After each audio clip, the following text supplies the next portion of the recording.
Never had so much alien blood drenched the arena. How could this be followed? The crowd cried out for more. There could be no end to the spectacle now. Then, Lilith herself strode into the arena. The crowd hushed at the sight of her beauty and elegance.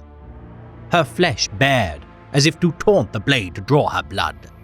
Her hair loose, as if to tempt her adversary to grip it and strike the death blow. This was the way she liked to perform, so calm, so confident, so cold. The crowd gasped as she brandished her chosen weapons, a flashing of ice-cold silver. The kiss of death. Then the aliens were released into the ring. Not one, not two, but 10 assailants at once. Lilith danced with them, gifting each a single choice wound. The crowd roared their approval. The entertainment would last long, into the bloody evening. Lilith Hesperax is the Drukhari Grand Succubus of the Cult of Strife. The most revered combatant to ever grace the gladiatorial arena of Commorragh, none can match her genius for combat, combined with her incredibly fast reflexes. Her revealing panoply preying on the vices of her foes, while simultaneously unimpeding her agility. Her spellbinding dances with blades, not only wielded in her hands, but also concealed within her hair, have slain untold foes. Wasting no limb to enact carnage, her foot spurs and sharpened nails have sundered countless enemies, the edge of her impaler spear allowing for great reach, whilst her shard nets confine enemies beneath their bladed-edged netting. Quiet in nature as she contemplates her next kill, those who hear the honeyed tones of this siren's voice are beguiled by her beauty and for their weakness manipulated to her will. Whispers of her rivals claiming her anatomy to have been augmented by unnatural homunculi sciences, though some proclaim her to sleep within a sarcophagus filled with stimulant serums, to have replaced her blood with hyperadrenaline, or to have suckled on steroid syringes during birth. In truth, she is simply a naturally born savant of slaughter. Caring not for the politics of the Dark City, Lilith's raids are preceded by her prowling through the halls of her allies' domains, in anticipation of dueling worthy foes in the battles to come. Never returning from the fray, clean of gore upon the edge of her blades, nor without trophies aplenty, her personal museum of pain is replete with untold remains of her slain opponents. Refusing to use combat-enhancing chemicals which her witchkin rely upon, her resolve to exceed her own limitations, with no need to rely on substances, allows for a more nuanced sensation of the kill, undiminished by intoxicants. Masterfully dexterous with all manner of weapons, regardless of her skill, Lilith always returns to the reliability of her weighted daggers, which best exemplify her capacity for violence. Her skin, absent of all but the tiniest of scars, atypical of such a prestigious gladiator, her near-flawless flesh is a testament to her graceful bouts, which incur dozens of fatal strikes within mere seconds. Commorrights viewing vid captures of her battles in awe of her accomplished rampages. Not even Supreme Overlord Asdrubal Vecht hides his favor for this succubus, with many spreading rumors that Hesperax is in fact his own personal courtesan. Her domains of the Crucible Gladiatorial Arena of the Dark City, easily capable of accommodating 1 million souls within its confines. The vast wealth which flows into the arena allows her Cult of Strife to purchase the finest of armaments, stimulants, and academies to improve their games of bloodsport. Instrumental in her aid given to Vecht during the Gorneval raid, the Cabal of the Black Heart joined forces with the Cult of Strife, raiding the Alpha Legion stronghold commanded by their overlord, Jaghafra Vrax.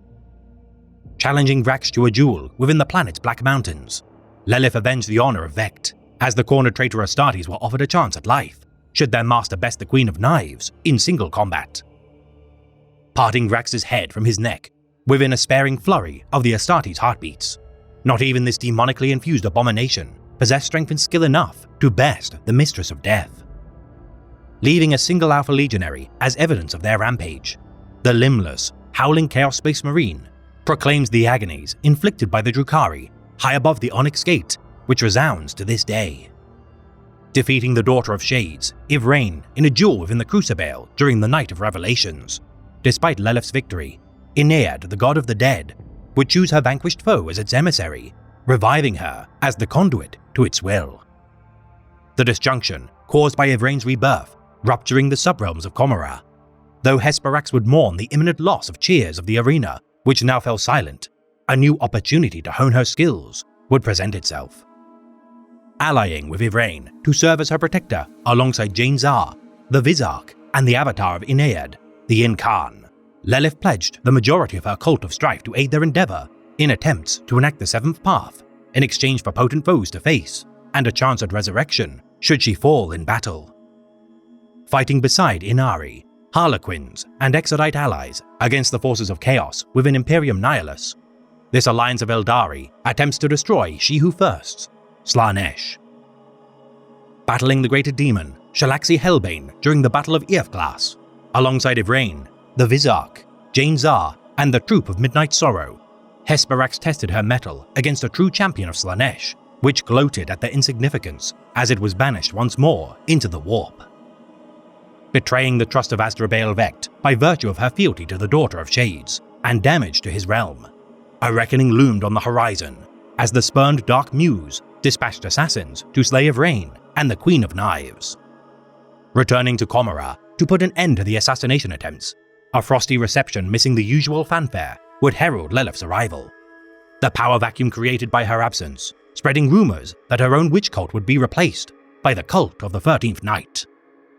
Attending a grand spectacle within the Palace of Crows, her once friend, Grand Succubus Morgana Nafrax, would demand a duel against Lelith in order to put to rest the power struggle between who would serve at Vect's behest.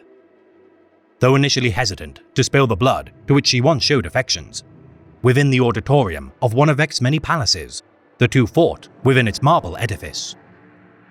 Allowing Morgana a chance at the killing blow, which proved to show her an ability to sunder the Queen of Knives despite vying for her glory, the succubi turned their blades upon Asdrubael, killing 5 of his bodyguard incubus of the Shrine of Cursed Night.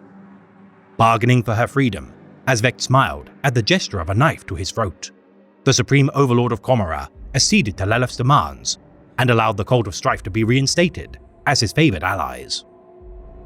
Permitting Lelith and Morgana to flee from his domains, Asdrubael Vect promised that should they ever attempt to seize the Dark City, their lives would be forfeit. Hesperax returning to the Inari henceforth to continue her alliance with Yvraine, promising the Daughter of Shades another duel should she fail in her mission to destroy Slaanesh. Until such time, Lelith thirsts for a chance to cross blades with a foe worthy of her skill. Obsessed with her ultimate goal of capturing Slaanesh's champion, Lucius the Eternal, should he be taken to the Dark City of Commorragh and pried from his armor of shrieking souls, Lelith shall conduct the greatest duel which shall ever grace the Crucible. For the Drukhari are fractured as their domains are imperiled, and for Lelith Hesperax, the only method of achieving salvation will as ever be wrought by the slaughter of her prey.